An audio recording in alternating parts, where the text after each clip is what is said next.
Em nome do Pai, do Filho e do Espírito Santo. Amém.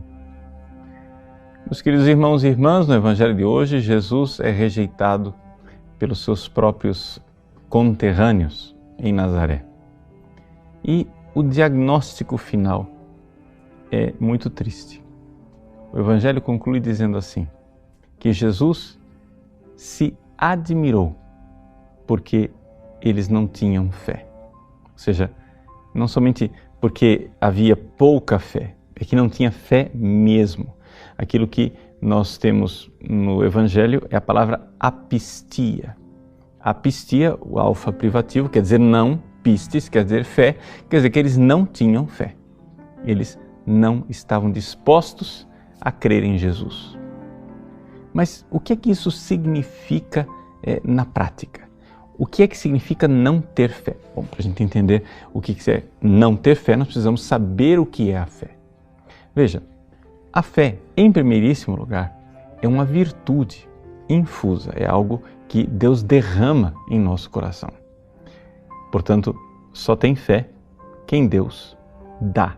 Ou seja, se alguém tem fé é porque Deus deu esta fé. Aí você vai chegar e dizer assim, mas se é assim, então o pessoal de Nazaré estava desculpado. Coitadinhos, eles não tinham fé porque Deus não tinha dado.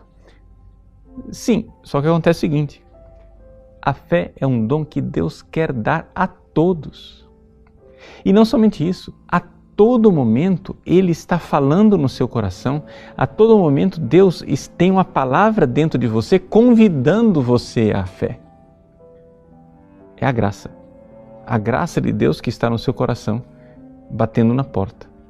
É aquilo que nós encontramos no livro do Apocalipse. O Apocalipse diz assim, eis que eu estou à porta e bato.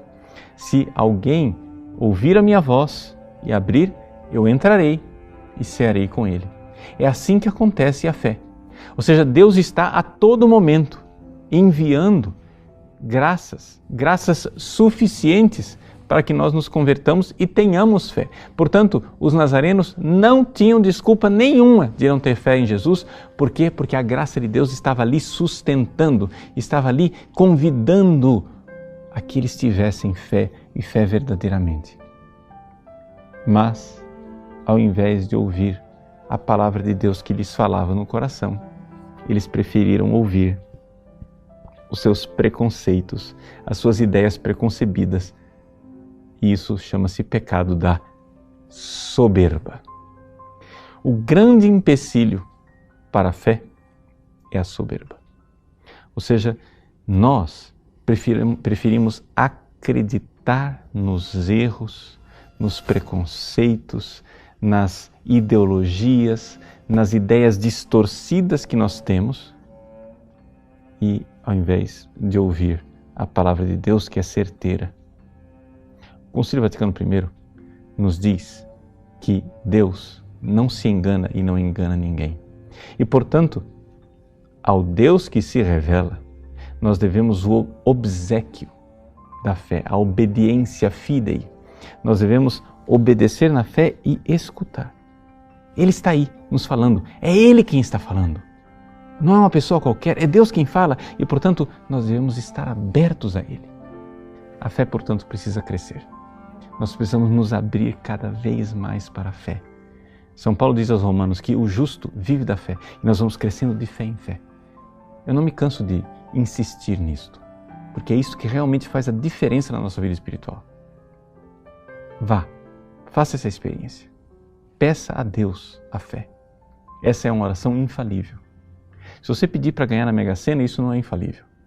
Mas se você pedir para ter mais fé, isso é infalível. Deus irá dar a você, como Ele queria dar aos nazarenos.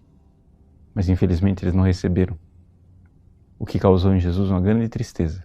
E então Ele se admirou pela sua falta de fé. Que Jesus, olhando para você, não se admire disso, mas ao contrário, fique feliz e alegre de ver como você está aberto à graça e ouvindo a palavra que se fez carne. Deus abençoe você. Em nome do Pai, do Filho e do Espírito Santo. Amém.